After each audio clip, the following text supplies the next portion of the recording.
বলো লা ইলাহা ইল্লাল্লাহ, লা ইলাহা ইল্লাল্লাহ, মুহাম্মাদুর রাসূলুল্লাহ। মুহাম্মাদুর রাসূলুল্লাহ। ইয়ে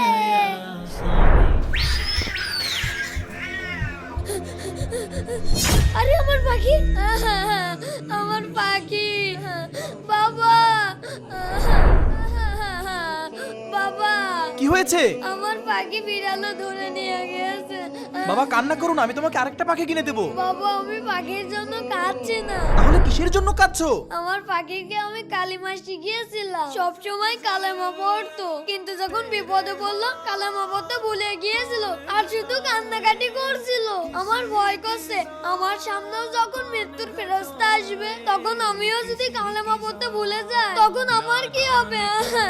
আমরা না চাইতে আল্লাহ তাআলা আমাদের অনেক ঈমান দিয়েছেন। আল্লাহ তাআলার কাছে দোয়া করি আমাদের সামনে যখন মৃত্যুর ফেরেশতা চলে আসবে আমাদের জবান থেকে যেন বের হয়ে আসে লা ইলাহা ইল্লাল্লাহ মুহাম্মাদুর রাসূলুল্লাহ আমিন। সাল্লাল্লাহু আলাইহি ওয়াসাল্লাম।